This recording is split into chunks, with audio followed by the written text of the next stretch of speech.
Hello everyone, welcome to my channel. I hope कि आप सब ठीक होंगे और आप अपनी स्टडी कर रहे होंगे जैसे कि हम बोलते हैं अपनी हर वीडियो में।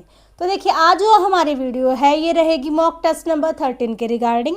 इससे पहले 12 मॉक टेस्ट हम कंप्लीट कर चुके हैं, जिसमें हर मॉक टेस्ट में हमने टोटल 30 क्वेश्चन हमने किए हैं। तो आज हम करेंगे मॉक टेस्ट नंबर 13। ठीक है, इसके अलावा जो CDP की सीरीज थी, थ्योरी सीरीज, वो हम कंप्लीट कर चुके हैं। 23 वीडियोज़ पूरे सिलेबस की मैंने चैनल पे अपलोड कर दी है। एक प्लेलिस्ट भी उसके लिए हमने क्रिएट कर दी है, तो आप वहाँ से जाके पूरा सिलेबस CDP का वहाँ से कवर अप कर सकते हो। ठीक है, इसके अलावा ये हमारा चले हुए हैं मॉक टेस्ट, जो कि हम कंटिन्यूसली इसको कर रहे हैं। पीछे एक दो दिन थोड़ा सा डिले हो गया था, सॉरी फॉर डैट। तो आज हम करते हैं मॉक टेस्ट नंबर 13। ठीक है, तो देखिए फर्स्ट क्वेश्चन यहाँ पे हमारा लेंथी क्वेश्चन रहेगा। लेंथी क्वेश्चन मैं यहाँ पे जानबूझ के लेके आ रही हूँ ताकि आपकी प्रैक्टिस हो जाए एग्जाम के पर्सपेक्टिव से। ठीक है, तो देखिए एक फर्स्ट क्वेश्चन क्या है हमारा। During a science class a student observe the teacher performing an experiment carefully. ये क्लासरूम में एक साइंस की क्लास है, उसमें स्टूडेंट ऑब्जर्व करता है क्या कि जो उसका टीचर है वो एक्सपेरिमेंट को बिल्कुल केयरफुली कर रहा है, ध्यान से कर रहा है। ठीक है, and later repeats it's successfully without being told. और उसके बाद में जो टीचर है वो बिना निर्देश के उसे सफलतापूर्वक बच्चों सामने क्या करता है, उसको रिपीट भी करता है। ठीक है, according to Bandura this learning has occurred through. ये बांडुरा के अनुसार जो ये अधिगम है ये किस प्रकार का अधिगम हुआ है। देखिए, जो बांडुरा है, अल्बर्ट बांडुरा, तो उन्होंने ये कहा था कि जो ऑब्जर्विंग है वो एक बहुत बड़ी पावर होती है। यदि हम कुछ सीखना चाहते हैं, यदि हम लर्निंग कर रहे हैं, तो उससे बेस्ट कुछ भी नहीं है। तो अवलोकन को ये बहुत ज़्यादा ही ये मतलब फोकस करते थे, उस पर ये बहुत ज़्यादा जोर देते थे। और जो उनका कंसेप्ट था वो यही था कि जो बच्चा सीखता है वो औरों को देख के ही सीखता है, बच्चा औरों को ऑब्जर्व करके ही सीखता है। तो देखिए यहाँ पे हमारे सामने यहाँ पे 4 ऑप्शन है। फर्स्ट है ट्रायल एंड एरर, सेकेंड है operant conditioning, and third is observational learning, and fourth is cognitive learning. तो यहाँ पे जो हमारा इसका आंसर है वो रहेगा ऑब्जर्वेशनल लर्निंग, कि बच्चा जो है वो ऑब्जर्व करके सीखेगा। और यहाँ पे बांडुरा के अनुसार जो ये यहाँ पे लर्निंग हो रही है, ये कौन सी लर्निंग है, ये है ऑब्जर्वेशनल। ठीक है, ये हो गया हमारा फर्स्ट क्वेश्चन। चलते हैं हम अपने नेक्स्ट क्वेश्चन नंबर 2 की तरफ। देखिए क्वेश्चन नंबर 2 है, अकॉर्डिंग टू जीन पियाजे कोग्निटिव डेवलपमेंट, जो कोग्निटिव डेवलपमेंट है प्रोसीड थ्रू, किसके अकॉर्डिंग वो है जो हमारा संज्ञानात्मक विकास जो होता है वो जीन पियाजे के अनुसार कैसे होता है। ठीक है, ये क्वेश्चन है EVS PRT में पूछा गया है, इंपॉर्टेंट क्वेश्चन है। तो देखिए यहाँ पे ऑप्शन है reinforcement, stages, rewards and trial and error. तो देखिए जीन पियाजे जी के अकॉर्डिंग जो हमारा कॉग्निटिव जो डेवलपमेंट होती है वो स्टेजेस में होती है, उसका एक पैटर्न होता है जो कि हमने पहले भी डिस्कस किया कि ना टोटल 4 स्टेजेस बताई थी। तो इन 4 स्टेजेस के अकॉर्डिंग ही जो हमारा जो कॉग्निशन डेवलपमेंट जो होता है उसके अकॉर्डिंगली होता है। इसमें पूरा इस क्राइटेरिया में बिल्कुल फुली मेंशन उन्होंने कर रखा है। तो इसके रिगार्डिंग वीडियो चैनल पे अपलोडेड है, आप जाके वहाँ से इसको इन डेप्थ में यदि आपको जानना है तो आप वहाँ से भी इसको देख सकते हो। ठीक है, तो यहाँ पे सेकंड क्वेश्चन का हमारा हो जाएगा ऑप्शन नंबर बी, बिल्कुल करेक्ट। चलते हैं अपने थर्ड क्वेश्चन पे। Who is called the father of modern psychology. देखिए कौन है फादर, जो आधुनिक मनोविज्ञान का फादर किसको कहा जाता है। तो देखिए फर्स्ट है यहाँ पे William James, John Watson, Sigmund Freud and William Wundt. तो देखिए जो विलियम वुंट हैं इनको ही क्या कहा जाता है, फादर ऑफ मॉडर्न साइकोलॉजी। ठीक है, ये कंसेप्चुअल क्वेश्चन है। चलते हैं नेक्स्ट क्वेश्चन पे। Question number 4, which of the following best describe development. इनमें से क्या है जो बिल्कुल बेस्ट डिस्क्राइब करता है किसको, डेवलपमेंट को। तो देखिए क्वांटिटेटिव चेंजेस ओनली, या फिर क्वालिटेटिव चेंज ओनली, या फिर बोथ क्वालिटेटिव एंड क्वांटिटेटिव, या फिर सडन चेंज।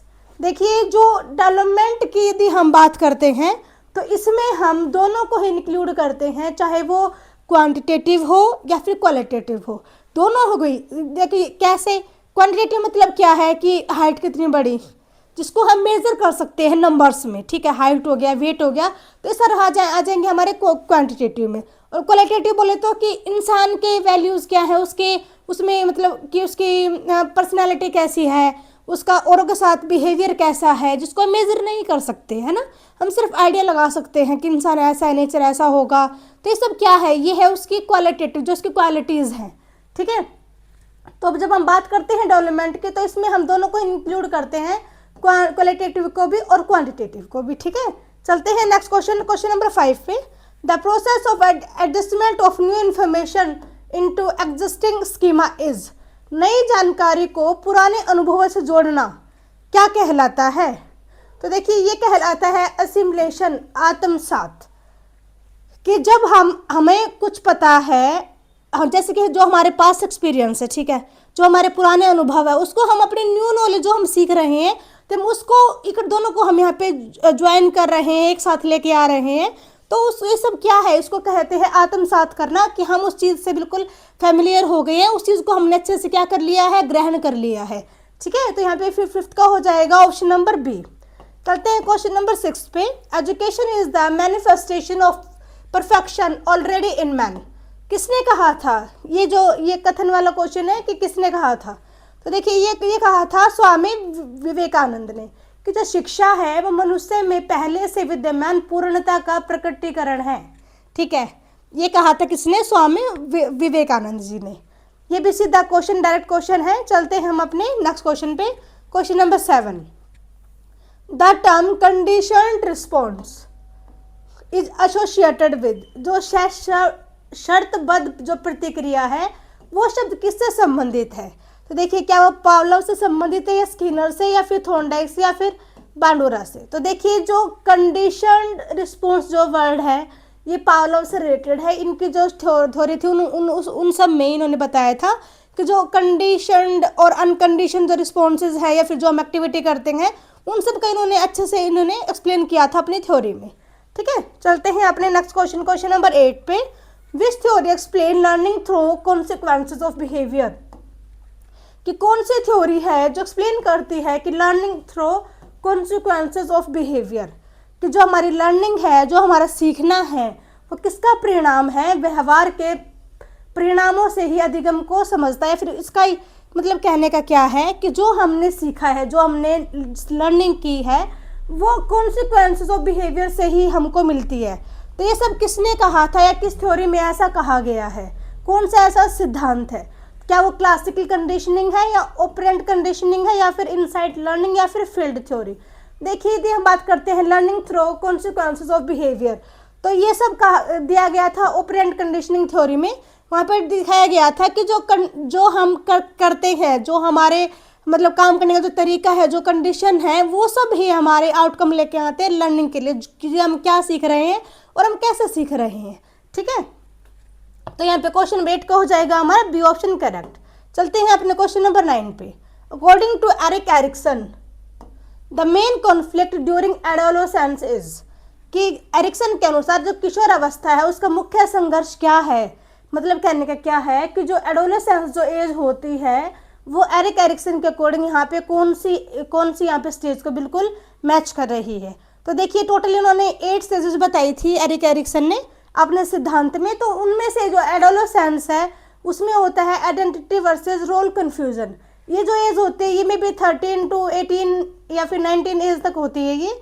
इसमें बच्चा क्या होता है, बच्चे को अपनी आइडेंटिटी को लेकर उसको कन्फ्यूजन रहती है कि मेरी पहचान क्या है, मैं क्या कर सकता हूँ, मैं क्या हूँ। मतलब बच्चा खुद ही कंफ्यूज रहता है, क्योंकि ये कहा गया नहीं से इसको कि ये तूफानों की अवस्था है। जो किशोर अवस्था होती है वो तूफानों से भरी अवस्था होती है। इसमें बच्चा खुद ही मतलब मेंटली इतना प्रिपेयर नहीं होता है, वो मतलब कन्फ्यूजन में रहता है। तो यहाँ पे उसको कन्फ्यूजन रहती है अपने रोल को लेके और अपनी आइडेंटिटी को लेके, ठीक है। तो यहाँ पे 9 नंबर क्वेश्चन का हो जाएगा हमारा सी ऑप्शन। चलते हैं क्वेश्चन नंबर 10 पे। Who develop the first intelligence test, किसने डेवलप किया था फर्स्ट इंटेलिजेंस टेस्ट? तो देखिए ये किया था अल्फ्रेड बिनेट ने। सीधा हम आंसर पे चलते हैं क्योंकि कंसेप्चुअल क्वेश्चन है इसी वजह से, ठीक है। Next question number 11। Which one is higher mental process, इनमें से कौन सी प्रोसेस है जो कि यहाँ पे हायर मेंटल उच्च मानसिक जो प्रक्रियाएं हैं यहाँ पे? तो देखिए फर्स्ट है सेंसेशन, परसेप्शन, थिंकिंग, रिफ्लेक्शन। तो देखिए यहाँ पे जो थिंकिंग है ना कि हम क्या सोच रहे हैं, हम चिंतन कर रहे हैं, ठीक है, ये सबसे हायर मेंटल प्रोसेस है ये। कि जो हम सोच रहे हैं ना, जो हम सोच रहे हैं, थिंक कर रहे हैं, वो सबसे मेंटल प्रोसेस में सबसे ऊपर उसको रखा गया है कि यदि आप सोच पा रहे हो, इसका मतलब क्या है कि जो आपकी मेंटल, जो आपका कॉग्निशन है वो बिल्कुल परफेक्ट है, वो बिल्कुल ठीक है, ठीक है, वो हेल्दी है, ठीक है। तो यहाँ पे 11 को हो जाएगा ऑप्शन नंबर सी। चलते हैं क्वेश्चन नंबर 12 पे। Who said child the father of man. देखिए, किसने कहा था कि जो बालक होता है वही मनुष्य का क्या होता है, पिता होता है। तो देखिए, ये कहा था वुडवर्थ जी ने, ठीक है। इन्होंने कहा था कि जो बालक होता है वही, कहने का मतलब यहाँ पे क्या है कि जो बच्चा जो होता है उसको आप छोटा ना समझे, क्योंकि बच्चे का जो दिमाग होता है वो बड़ों से भी अपर लेवल का होता है, क्योंकि वो जितना हम ऑब्जर्व नहीं कर पाते, जितना एक छोटा बच्चा कर लेता है, तो उसको जो माइंड की जो कैपेसिटी होती है, जो उसका लेवल होता है, वो बहुत बड़ा होता है। तो इसलिए यहाँ पे इन्होंने ऐसा कहा था कि जो बालक है वो मनुष्य का क्या होता है, फादर होता है, पिता होता है, ठीक है। चलते हैं question number next. The main focus of inclusive education is. जो समावेशी शिक्षा है उसका मुख्य उद्देश्य क्या है? सेग्रीगेशन ऑफ लर्नर्स, बच्चों को अलग अलग कर देना, या इक्वल अपॉर्चुनिटीज फॉर ऑल, सबको इक्वल अपॉर्चुनिटीज देना, अवसर देना, सेपरेट स्कूल फॉर डिसेबल्ड या नन ऑफ दिस। देखिए, तो इजी क्वेश्चन है, आपको पता चल गया होगा कि हम बात कर रहे हैं इंक्लूसिव एजुकेशन की, समावेशी शिक्षा की। तो ये इसमें होता है कि सबको समान अवसर दिए जाएंगे सीखने के, किसी के साथ यहाँ पे कोई भी भेदभाव नहीं किया जाएगा। सब, चाहे वो गरीब है, अमीर है, चाहे वो नॉर्मल है, अब नॉर्मल है, स्पेशल चाइल्ड है, एवरेज बच्चा है, कैसा भी हो, सबको एक जगह बिठा के पढ़ाना, यही क्या है, यही है समावेशी शिक्षा, इंक्लूसिव एजुकेशन, ठीक है। तो इसमें क्या होता है, इक्वल अपॉर्चुनिटी दी जाएगी सभी बच्चों को, ठीक है। चलते हैं नेक्स्ट क्वेश्चन नंबर 14 पे। Emotional intelligence include. जो भावनात्मक जो बुद्धि होती है, इसमें क्या शामिल होता है? देखिए, क्या इसमें सेल्फ अवेयरनेस शामिल होती है, या फिर एम्पैथी, सेल्फ कंट्रोल, या फिर ऑल ऑफ दिस? तो देखिए, यदि बात करें इमोशनल इंटेलिजेंस की, तो इसमें यहाँ पे हमारे सारे ही कंसेप्ट होते हैं, तो इसका आंसर जो रहेगा वो ऑप्शन डी रहेगा, all of this. Emotional intelligence मतलब क्या, कि हम खुद को लेके हम अवेयर है, हमको पता है कि हमारी कैपेसिटी क्या है, हम क्या कर सकते हैं, कि क्या हमारी स्ट्रेंथ है, ठीक है। इसके अलावा एम्पैथी, कि हम औरों के प्रति हम एम्पैथी रखते हैं, किसी को कोई प्रॉब्लम है तो हम उसकी हेल्प करें, तो ये सब क्या है, एम्पैथी, सहानुभूति। हम किसी को लेके, मतलब किसी को और को लेके भी हम पॉजिटिव है, हम औरों को भी हम भलाई कर रहे हैं, ठीक है। नेक्स्ट है सेल्फ कंट्रोल। यदि हम खुद पे कंट्रोल कर पा रहे हैं, मान लीजिए गुस्सा आ गया, लेकिन एनवायरनमेंट ऐसा है कि आप वहाँ पे शो नहीं कर सकते अपने आप एंगर को, तो क्या है कि आपने अपने आप को क्या किया, वहाँ पे आपने किया सेल्फ कंट्रोल। तो ये सब क्या है, ये है इमोशनल इंटेलिजेंस, कि आपकी इमोशनल इंटेलिजेंस अच्छी है तो आप ये सब सारी चीज़ें आप कर पाओगे, यदि नहीं है तो आप इसको नहीं कर पाओगे, अब आप अपने माइंड को सेट नहीं कर पाओगे, ठीक है। तो यहाँ पे जो ऑप्शन हमारा रहेगा वो रहेगा डी, क्वेश्चन नंबर 14 के लिए। चलते हैं क्वेश्चन नंबर 15 पे। Learning is relatively permanent change in behaviour. Who define this. किसने कहा था कि जो अधिगम है वो व्यवहार में अपेक्षाकृत स्थायी परिवर्तन है? ये परिभाषा जो थी वो किसने दी थी? देखिए, ये दी थी हिलगार्ड ने, कि जो लर्निंग है वो एक परमानेंट चेंज होता है, ये नहीं हमने कुछ सीखा और हमारे ऊपर से चला गया, ठीक है, यहाँ पे तो कुछ घुसा ही नहीं, तो क्या हुआ, ये तो कोई परमानेंट चेंज नहीं हुआ ना। आप उसको नहीं बोल सकते कि मैंने कुछ सीखा है, यदि उसका इफेक्ट आपके बिहेवियर में नहीं दिखा कि आपने क्या सीखा है, आपने क्या जाना है, तो यदि परमानेंट चेंज नहीं आया तो लर्निंग नहीं हुई है। परमानेंट चेंज हमारे बिहेवियर में, उसको ही हम लर्निंग का कहते हैं। यही डेफिनेशन दी थी हिलगार्ड ने, ठीक है। चलते हैं क्वेश्चन नंबर 16 पे। Social development of a child mainly depends on. जो बच्चे की सोशल डेवलपमेंट होती है वो किस पे डिपेंड करते हैं सबसे ज़्यादा? क्या वो फैमिली पीयर्स ग्रुप पे, स्कूल करिकुलम पे, इंटेलिजेंस पे, या फिर रिवार्ड पे? तो देखिए, जो सोशल डेवलपमेंट की यदि हम बात करते हैं तो सबसे जरूरी होती है यहाँ पे फैमिली और पीयर ग्रुप, कि हम बच्चे को अपने घर से क्या हम उसको सोशल बना रहे हैं, नहीं बना रहे हैं, पीयर ग्रुप कैसा है, वो उसको आगे बढ़ने के लिए मोटिवेट कर रहा है, या फिर उसके लिए वो स्ट्रगल बन रहा है, बाधा बन रहा है उसके आगे बढ़ने में। तो सबसे मेन फोकस जो इम्पोर्टेंट रोल होता है वो फैमिली का और पीयर ग्रुप का होता है। कहा जाता है ना, जैसी होगी संगत वैसी होगी रंगत, कि पीयर ग्रुप जो होता है वो बहुत इंपॉर्टेंट रोल प्ले करता है कि हम बच्चा आगे क्या करेगा, बच्चा सामाजिक बन रहा है नहीं बन रहा है, तो ये सब डिपेंड करता है फैमिली पे और पीयर ग्रुप पे, ठीक है। चलते हैं क्वेश्चन नंबर 17 पे। In Bloom taxonomy affective domain deal with. जो ब्लूम की जो टैक्सोनॉमी है उसमें भावात्मक जो क्षेत्र है वो किससे संबंधित है? क्या वो स्किल से संबंधित है या फिर नॉलेज से या फिर फीलिंग एंड एटीट्यूड से या फिर किसी से नहीं? तो देखिए जो ब्लूम टैक्सोनॉमी है उसमें जो अफेक्टिव डोमेन है, देखिए नाम ही पता चल रहा है भावात्मक। भावात्मक मतलब क्या? फीलिंग और एटीट्यूड। जहाँ पे हम बात कर रहे हैं अपनी फीलिंग्स की और अपने एटीट्यूड की, तो ये सब कनेक्ट रहेगा अफेक्टिव डोमेन से, जो कि ब्लूम टैक्सोनॉमी के अकॉर्डिंग। ठीक है, चलते हैं क्वेश्चन नंबर 18 पे। Trial and error theory belongs to, जो प्रयास और त्रुटि का जो सिद्धांत है वो किससे बिलोंग करता है? पावलोव से, थॉर्नडाइक से, स्किनर से या कोहलर से? तो देखिए ये करता है थॉर्नडाइक से। थॉर्नडाइक ने ही वो डॉग पे एक्सपेरिमेंट किया था ना, जो ट्रायल किया फिर एरर आया, तो ये सब जो थ्योरी थी ये दिया था किसने? थॉर्नडाइक जी ने। ठीक है, चलते हैं नेक्स्ट क्वेश्चन पे। Question number 19, which of the following is not a characteristics of A given gifted child?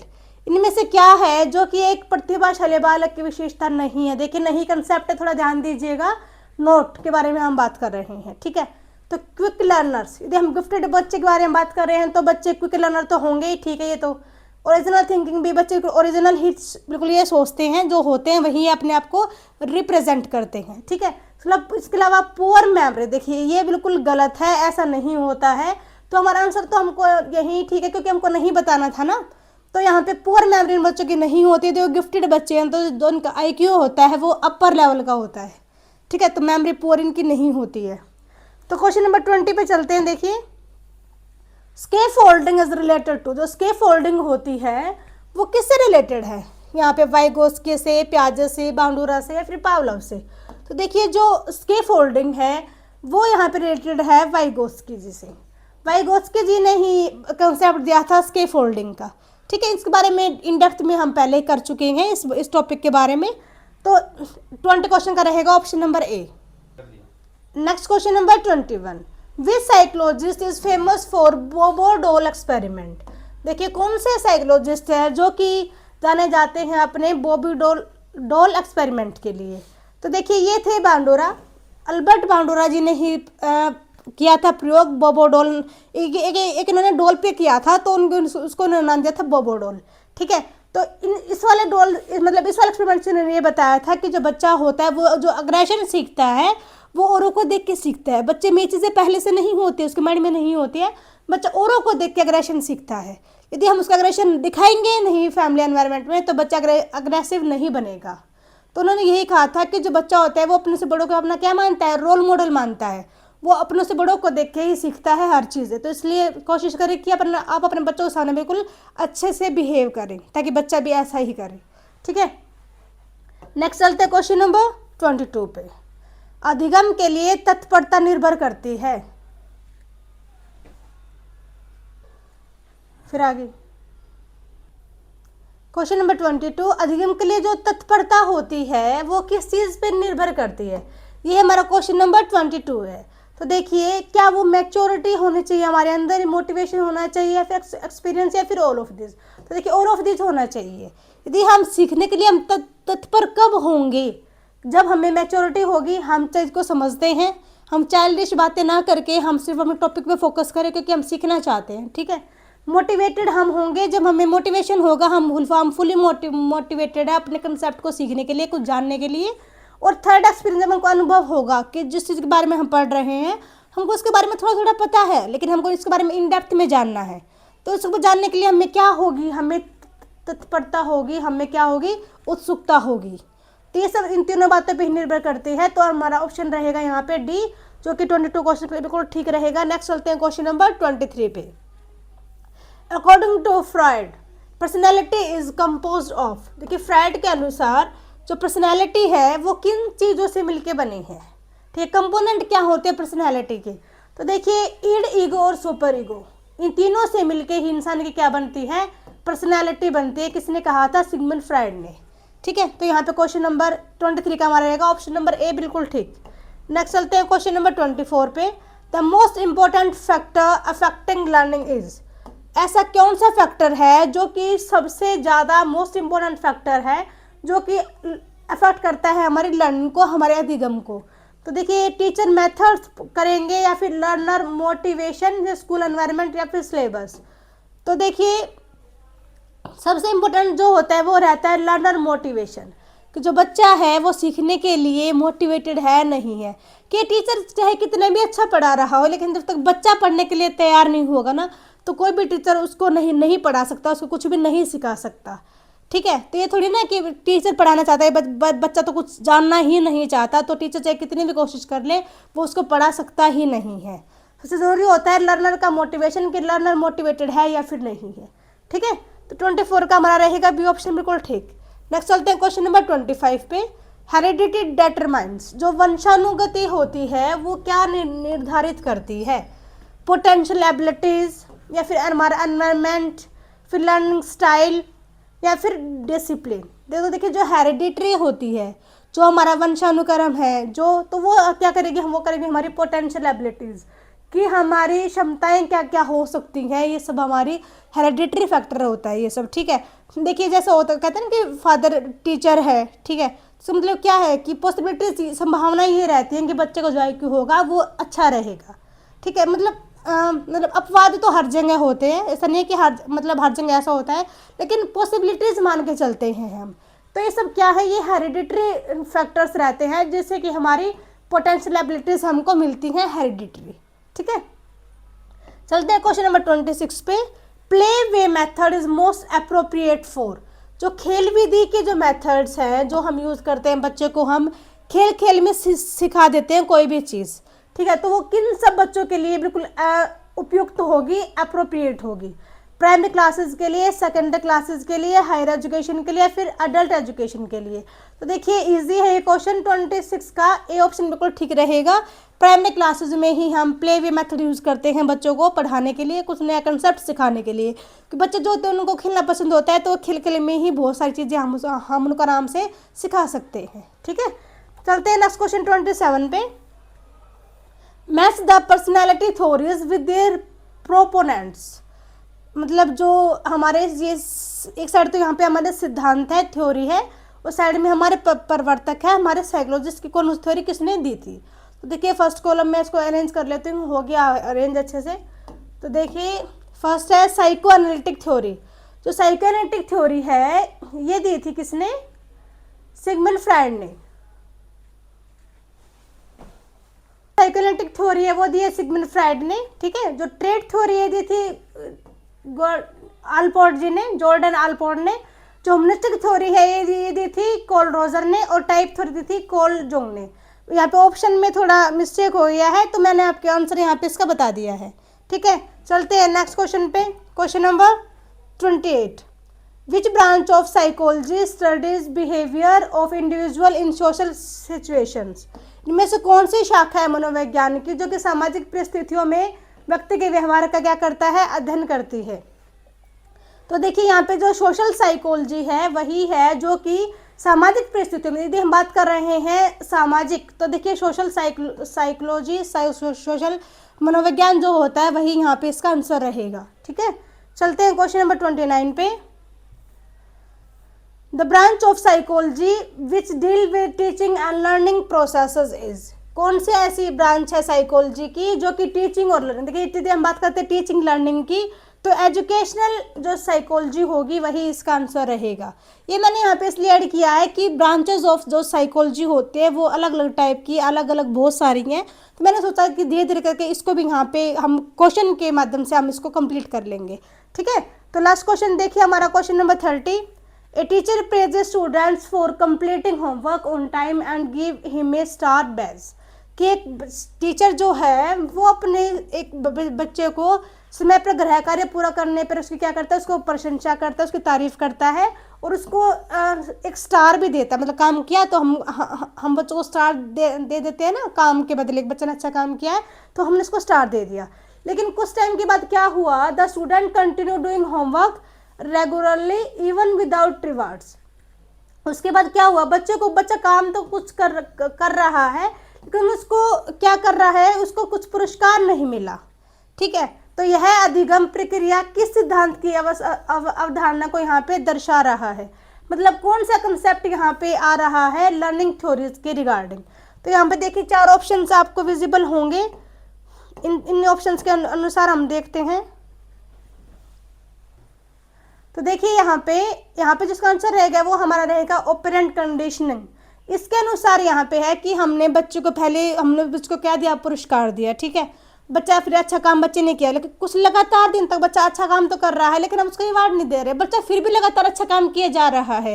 तो ये सब जो है ये सब ऑपरेंट कंडीशनिंग की, बच्चे को पता है कि मेरे को पहले रिवार्ड मिला था, तो बच्चों को पहले रिवार्ड हम दे चुके हैं, तो बच्चों को इससे क्या हो गया कि हाँ मैंने अच्छा काम किया तो तुमने को रिवार्ड मिला, मेरे को कुछ मिला, मैडम ने तारीफ की, तो बच्चा उस तारीफ को लेके बच्चा लगातार अच्छा काम करता जा रहा है, वो उसके बिहेवियर में वो चीज़ आ गई है, इसलिए बच्चा ऐसे परफॉर्म कर रहा है, बच्चा अपने आप को ऐसा रिप्रेजेंट कर रहा है, ठीक है।